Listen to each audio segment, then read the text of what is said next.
we left off yesterday, we talked about demography, we talked about Sunbelt, service job, baby boomers, and diversity, right?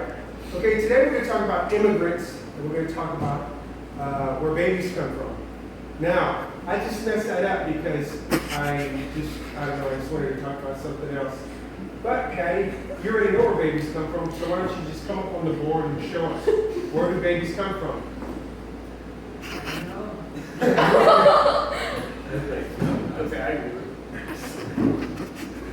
Okay.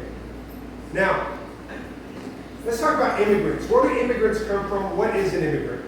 An immigrant is, I'm sorry, go ahead, Megan. Immigrants are people who come from one country to another country, usually bringing along like what they know or their traditions. Their customs, their traditions, and dreams for their life. Their dreams for a better life, that's right. They dream of opportunity. They dream of economic fertility. They dream of great things, right? To accomplish here. Capital. Now, in looking at that, we have a definition that the literature presents. And you guys open up to section 2. That's the melting pot. What is a melting pot? Off the top of your head, what do you think a melting pot is? A mixture of different people. A mixture of different people? races. Okay, that's a good answer. Oh, you mean like what the expression or an actual melting pot? Okay. Melting pot would be something that you just put several different foods and blend them into one polymorphism. This is Okay. Meaning that they can't be differentiated from their parts. Very good. Now, are we truly a melting pot? Now, some say that the United States is a melting pot of cultures and diversity and diverse people. Are we truly a melting pot? No, we're not, because in the process of melting, a lot of people assimilate and they forget about their cultures, those traditions, and those customs that we were talking about earlier. Who could give me a good example of how we assimilate when you come to this country? Now, what's one of the tenets of culture? What are the tenets of culture? You have religion? Is language not an aspect of culture? Yes. It is. So what do we call it when people lose their language? Such as the Mexicans or someone who speaks a language of another country, when they come here, they eventually lose that language. We call that assimilation. So if you're leaving your culture back at home, if you're leaving that aspect of cultural, that cultural aspect at home, are you truly melting in? We're the only country, one of the only countries that does not value language. Now you heard that saying about what do you call someone who speaks very many multiple languages? Bilingual. They're multilingual. Somebody who speaks 2 languages? Bilingual. And somebody who speaks 1 language? An American. Very good. That's right, an American. Okay. Now on the flip side of assimilation is acculturation. Now, acculturation is when you acculturate and you blend in, but you do not forget about your culture. Now, certain aspects of San Antonio, you have that. Now, there's a white population here, a diverse group of white people that have been here since the 1800s, since they came over here and they took the land away from the Mexicans. Okay, but the Mexicans that were here, they either assimilated or they acculturated. They lost their culture or they mixed in. Does that make sense, everyone? Okay, very good. So, other people have said, you know what, we're not a melting pot. Some people have referred to us as a tossed salad. A little bit of this, a little bit of that, a little bit of that, toss it up. Yet others consider the United States and the diversity found within it a bell. No, they consider us a mosaic. What's mosaic? A piece of art that's made up of small tiles. Yeah, it made up all the tiles. So you put all the tiles of all the different cultures, the German culture, the Mexican culture, the Caribbean culture, the German culture. You put all those tiles together to make a big piece of artwork, and you have this beautiful piece of artwork, and each tile contributes to that whole picture. That's a mosaic. Now that's what others say that the nation is. Now, the European Americans are the first immigrants to come over here, immigrate over here, because there were already Americans here. Native Americans, they say. I do not like using Native Americans. I like just using natives. Because like I told you yesterday, there was no zip code or area code, so there was no way to differentiate between the borders. Well, this is Native Americans and the rest of them are Mesoamericans. There is no such thing. Okay? So there already were natives here.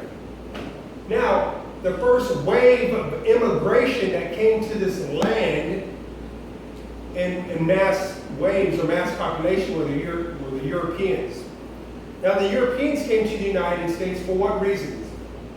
What prompted them to leave their homeland and immigrate here to the United States? Religious freedom. Religious freedom.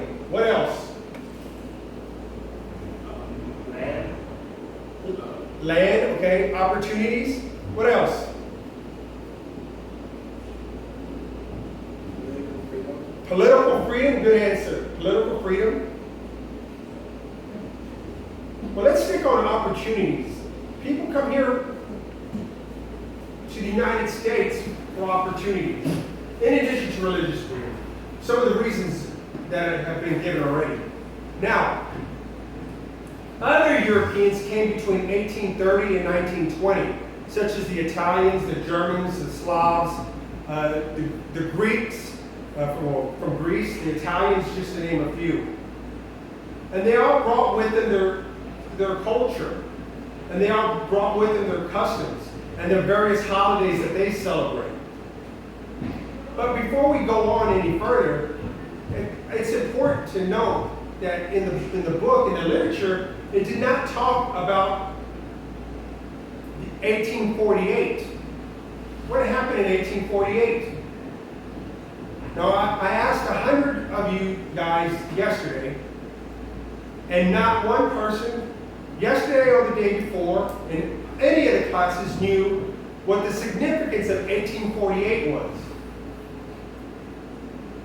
Now I'm going to ask again, what is the significant aspect, or what is significant about the date of 1848? The Treaty of Hidalgo. So why is that significant? Got a bunch of land from them. That's right. Knocked out Mexico in about one round. It took about 1.5 years for the United States to defeat Mexico, right? If that was a boxing match, we would say they knocked it out like the first or second round. And in the process, they took the land. What land did they take? California, some more land from Texas, Texas. California, Texas, Colorado, New Mexico, Arizona, Nevada. Yeah, that's right. And they took that land and they gave Mexico something like 10, 15, 20 million dollars and said, here you go. Here's for the problem. Here's for the worries over the situation. And I just wanted to make it a point that after 1488, what significant thing happened in 1849? The gold rush, right? So there was a lot of opportunities that were allotted to the Americans in their move out west. And in addition, there was a lot of riches. In addition to the animals, in addition to the food sources, in addition to the land, you also had the riches of gold, right? So, now once the Americans acquired this land, and if we were to go back further to the 1820s, if we were to go back a little bit further to the 1820s, remember this, that in 1820, the Mexican government asked for a charter to give Americans to help settle the land in Mexico, northern Mexico, which is Texas. A year later, that gentleman, Moses Austin, he died, and Stephen F. Austin took his place. They brought 300 families over here. thousands of people. Well, then before you know it, there was an influx of Americans over to Mexico. And in doing so, the Mexican government, by the mid-1820s, were kind of getting upset and saying, well, these illegal aliens who are coming here to Mexico are doing so illegally. They're starting to grow in number. They're taking advantage of the system, the political system. So by the mid-1820s, Mexico started having second thoughts about populating northern Texas with Americans.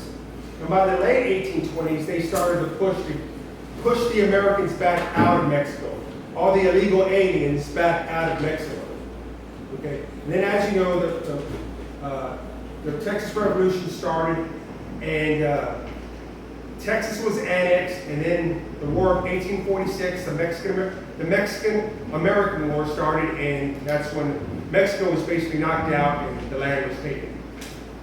The point that I want to make here is this, that during the process of the 1848, in that era, that there were Americans here already, the Mexicans were here already. Now you have Americans here, and now you have more Americans pouring in. So they migrated from up north to Texas. So you have a quasi-immigration migration, so to speak. Does that make sense, everybody? Okay, let's go ahead and move on. Now, go ahead and what we're going to do right now is we're going to move on, and we're going to ask some of y'all to present the essays that you have worked on for the last couple of weeks. You're going to come up to the podium over here, and you're going to speak on the lectures and the research you've done. You can cut that out.